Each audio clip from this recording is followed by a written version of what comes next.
is Temporal Fuzz? Oh, I know them. Wait, you didn't know that? No, They I changed had no. names, yeah. I completely forgot about who. Like I started seeing Yesterdays everywhere, and I was like, God, I don't think I've seen them around the Discord before.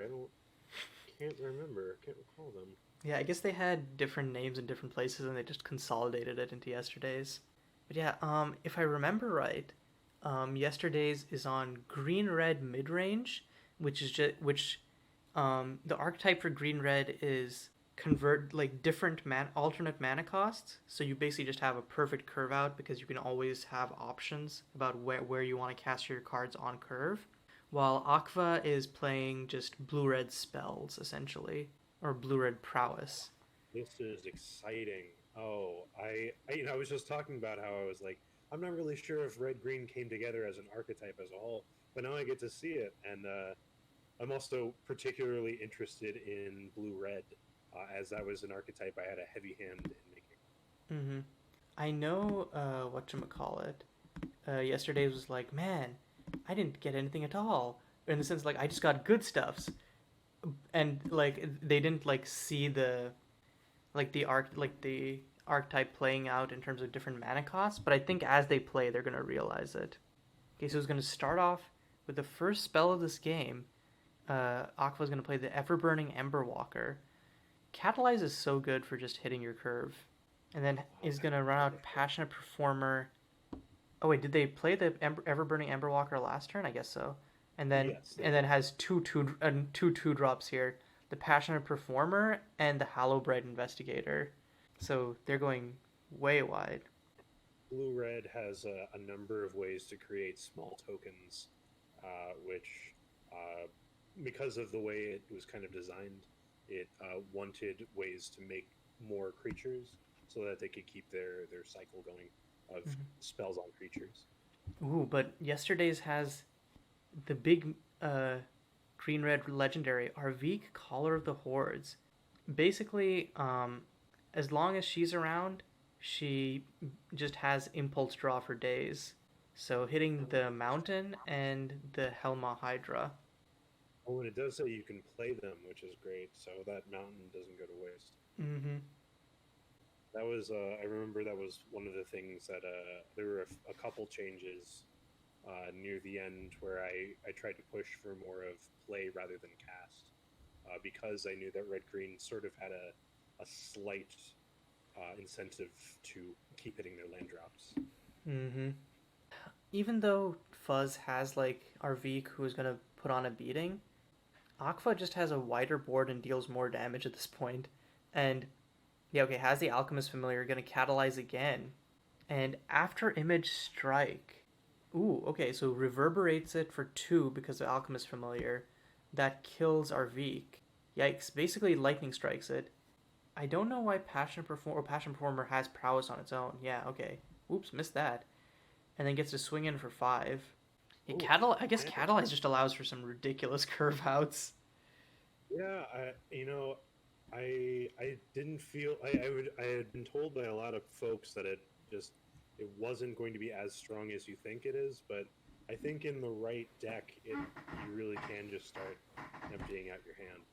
Yeah, like you like if you use it to double spell or if you have a deck with like very few double pip cards, then yeah, it becomes real good real fast. And in limited where you don't exactly have board wipes and lots of your mileage comes from, you know, combat, being able to run out your hand so quickly is deadly. And like Aqua has like two flying threats here. So it's not as though Fuzz can be like, okay, I'll just play a big blocker, and then Aqua can't attack for fear that she'll lose her board, or like I'll like eat the creatures. Like Aqua will just keep, they'll just hold their grounded creatures back and attack them with their flyers, or attacking with the prowess creature and be like, okay, block, I dare you, come on, block it, I'll just kill you. Oh, and yikes. I Yesterday just concedes there. I don't know what was going on with them. I guess they were really relying on Geek. yeah, like to be able to cast cards, but that was an early concession. I guess Aqua did have like a really wide board.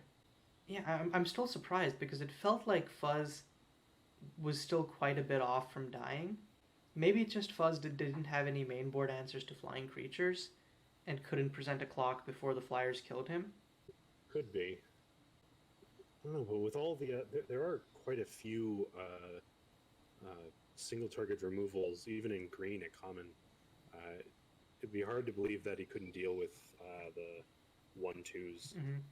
Yeah, like he named double pounce. He better have some of those in his deck.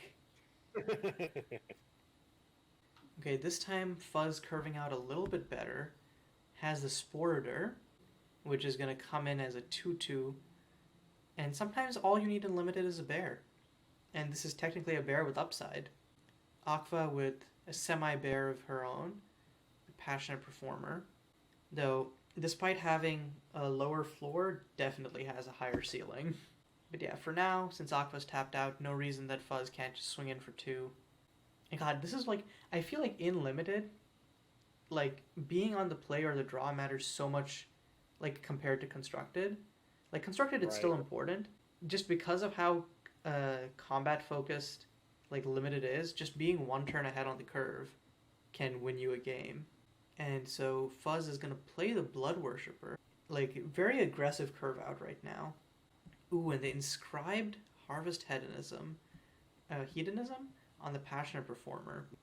This is really strong because now Passionate Performer essentially attacks as a 3/3 because of prowess plus Harvest Hedonism. Can also not be blocked by the Blood Worshipper, and because the Harvest Hedonism targets the Passionate Performer, AKVA gets a red elemental each time. So this is actually like a really like this turns this Passionate Performer from strong but not super great into I have to answer this right now or I lose the game.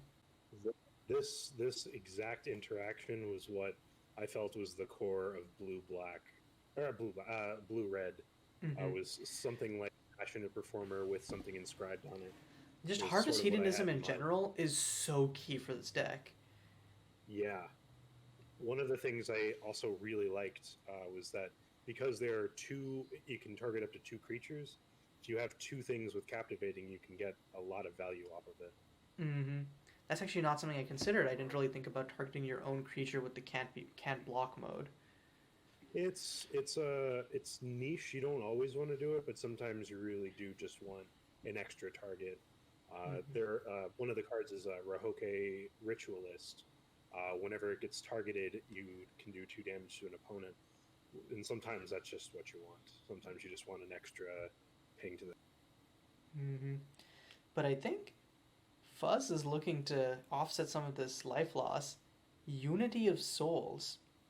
So. Oh yeah, I never really got a chance to look at this. So he's gonna make an X4 defender, and interestingly, the wall also increases the number of creature types Fuzz controls. Now Fuzz can block the Passionate Performer unless AKVA has some way to kill the Blood Worshipper, and then Unity of Souls will keep gaining him life, which will hopefully offset any life lost from the tokens. Like AKVA's still going to be building up a wider board, but this gives Yesterdaze so much time to stabilize. And the Academy Junior from AKVA, which again, really great card for the Prowess deck. And basically, and I love the way it's worded too, like because, and again, this is like another example of archetype cross-pollination, because I think this does it best in the blue-red spells deck, but you don't need to use it in the or like it wasn't even originally intended to be used in the blue-red spell deck. It was intended to be used in the different power and toughness Simic deck. But yeah, the line that I mentioned earlier did come to pass. AKVA did have the removal spell after Image Strike for the Blood Worshipper, and now can make Passionate Performer unblockable by targeting the wall with Harvest Hedonism. So swings in for makes another 4, and then K creates another elemental. Also interesting. Oh, and the target creature is just target creature cannot block. Not target creature can't block this creature, so the token can also get in. Yeah, Jesus, this is one hell of a curve out for AKVA, and I'm honestly kind of skeptical about how Yesterdaze can respond to this. Like, it's basically needs a removal spell on the Passion Performer now, because the Unity of Souls can no longer offset the life loss from Passion Performer plus Academy Junior plus the tokens. And, like, the walls can't block the Academy Junior. So it's probably going to uh, gain life with the Unity of Souls. No, okay, it's going to make another wall. I guess to block the tokens, or actually, yeah, it needs another wall to block in case of Passion Performer's Harvest Hedonism, because if AKVA again has another blocker, or sorry, another removal spell, can take care of one of the walls, and then Fuzz can't block it. Ooh, but has the Carnivorous Amalgam, a nice 4/4. Unlike the walls, this one can trade with the Passion Performer, which means AKVA can't just attack with this willy-nilly unless she has a removal spell for this. Or unless AKVA has more prowess triggers for the Passion Performer. It needs to have 2 non-creature spells to make the Passion Performer unkillable by this Carnivorous Amalgam. Well, that's one of them. Has an unstable core. This card is a house in the blue-red spells deck. I wouldn't be surprised if this was like a pack one, pick one. I really liked the design of this card. It was partially designed by Buzz, actually. When the archetype needed help, I started asking some of the other designers who weren't in blue or red if they had any ideas. And this was something he came up with part of it, and then we sort of refined it into what this is. Mm-hmm. Yeah, so AKVA unfortunately didn't have a second non-creature spell, but Academy Junior is now a 3/4 flyer. I guess is only going to swing in with that for now.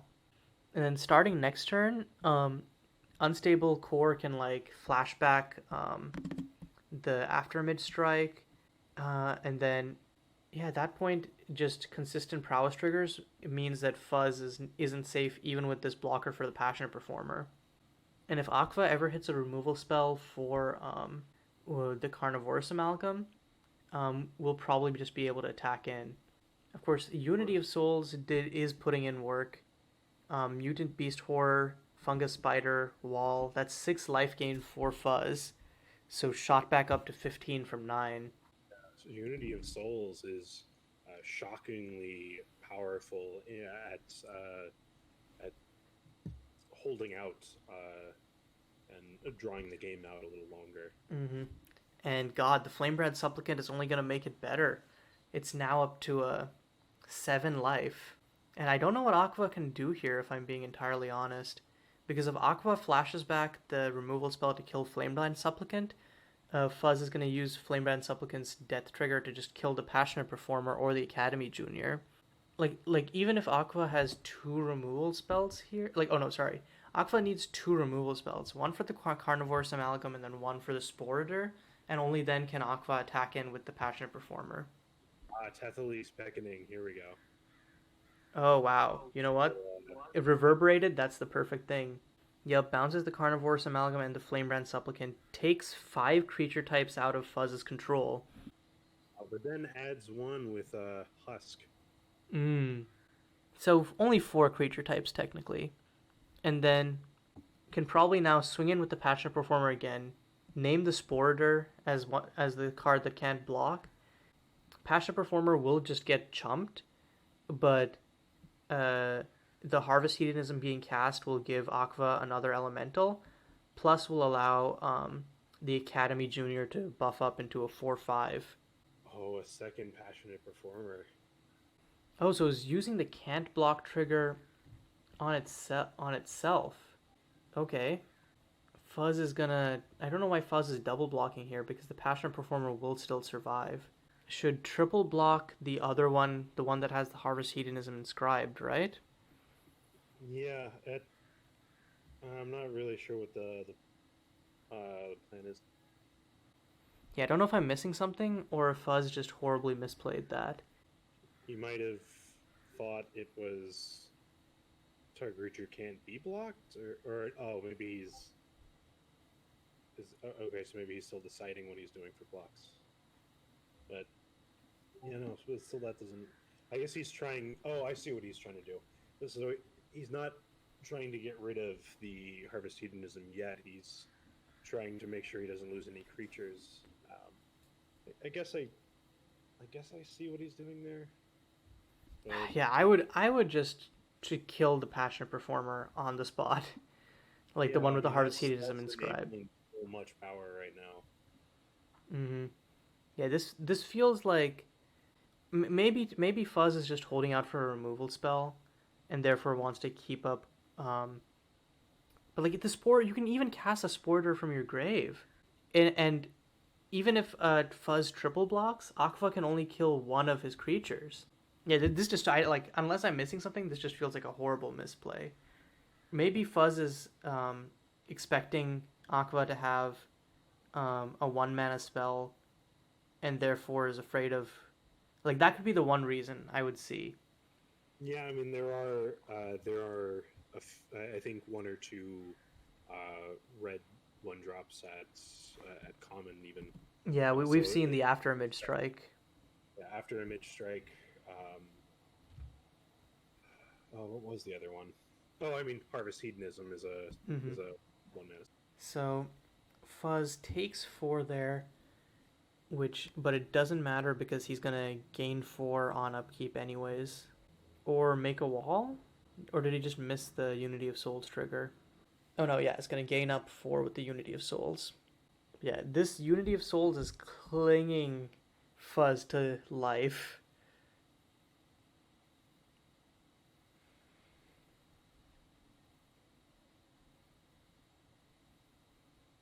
Oh, and there's Oh, the double bounce. So Sporter on the Passionate Performer. Yeah, this works. that's why I guess that's why he wasn't triple blocking. Mm-hmm. I guess he had Now, this now the plan. question is, does AKVA really have that 1 mana spell? Because if so, now would be the time to play it. He doesn't have it. Okay, so both Passionate Performers die, and God, AKVA's amazing start is now being slowly worn out by Fuzz. And without an answer to this Unity of Souls, I think AKVA could just not go the distance. Like Fuzz is just gonna steadily gain up this life. Yeah, and I mean blue reds doesn't normally have many ways to deal with enchantments to begin with, let alone in a design a draft where uh, there's no guarantee anyone made sure to make enchantment removal. Mm-hmm.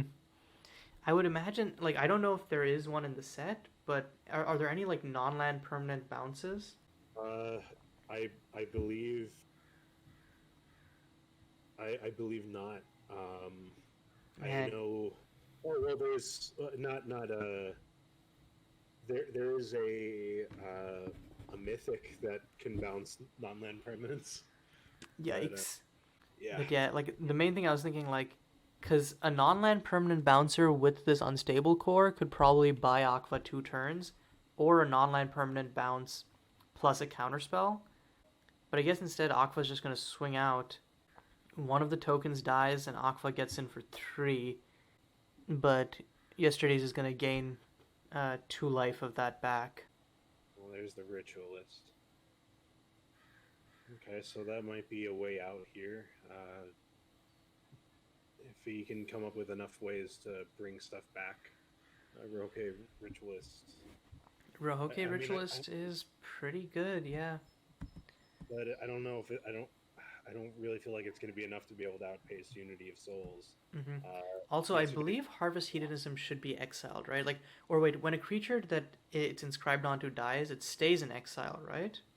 oh yes, that is. That Yeah, when you activated it, exiles. So that should be okay. an So exile. I'm just gonna at Aqua about that because that could definitely become relevant. Yeah, absolutely. Okay, so what just happened here? Okay, so it's gonna unstable core back the after image strike and then pay the reverberate cost. Yeah, unfortunately, and there's the reminder text there too, so no excuse. Yeah, I made sure to check with a judge because we there was a bit of confusion when we made it, but according to a judge, the copy does have to deal 1 damage. Mm-hmm. So the carnivorous amalgam stays alive. still gets to swing in for 3 with his Academy Junior, I guess. I mean, it's not nothing. Straight up, a better play would have been to target the Husk and a Rahoke Ritualist. Or actually, you could, oh wait, you can only point one at the Rahoke Ritualist without it dying. But you could point, like, the non-copied version at the Rahoke Ritualist and then the copied version at the Husk. I mean, I believe, I haven't looked at it, but I'm pretty sure After Image can actually just hit straight to face, so you wouldn't even need to. Oh yeah, it's any target. Duh. And Flamebrand Supplicant coming back once more. Is this the second one? Oh no, it was bounced by AKVA's bounce spell, the Tethalik Spectre. That actually brings up something that I'm not sure if it was missed. The double pounce. Did AKVA create 2 tokens when the Passion Wars were fought? I don't think so. I guess, Captivating also counts your opponent's spells. That's... Okay, so AKVA's gonna play a Snapshot. Just gonna cantrip and turn up the prowess count. It just needs an answer for this Unity of Souls. Like, how much life has Fuzz gained off this Unity of Souls? I would say, like, at this point it's almost 20. Yeah, I mean... wow. Disgusting. I guess AKVA's just gonna swing in with the Academy Junior. Yeah, just gotta try and get as much damage in as possible. Mm-hmm. Like, AKVA just needs to storm off. They need to target their Rahoke Ritualist with a bunch of spells and then storm off. Like, they think that's the only way they're winning this. Or they need the bounce spell that doesn't exist. Like, really, almost, I feel like AKVA's strategy right now, and unironically, I think might be just play this game as long as possible and try to take it, like, if you can't win this one, at least make sure that Fuzz also can't win, and then try to take it to time. Because then, since AKVA won game 1, if this game goes to a tie, AKVA wins the set. And it's not like AKVA's doing slow play, it's just that Fuzz is not putting up a win condition. Fuzz is just stalling. Okay, oh god, and second Flamebrand Supplicant for Fuzz? Not gonna lie, the Flamebrand Supplicant and the 3 mana... what's that? The 3 mana card, whichever one it was that had the ability to put move -1/-1 counters off of itself when it died. Yeah, Fungal Shepherd, the one with... Yeah, they're both so backbreaking in Limited. Yeah. Just, I think the ability to just functionally be 2-for-1s. Well, and it looks like, it looks like Fuzz came to the same conclusion we did about time. So he's just gonna concede on the spot. I'm not sure I agree with the assessment of not being able to win before time. Fuzz was extending their board, and I think they do have some evasive top end. But yeah, AKVA could just stall this out for as long as possible and take it to turns. Ultimately, good games to both AKVA and Yesterdaze, but AKVA is now up 2-0. And since this is a 3-round tournament, that could mean that AKVA just takes the whole thing, actually.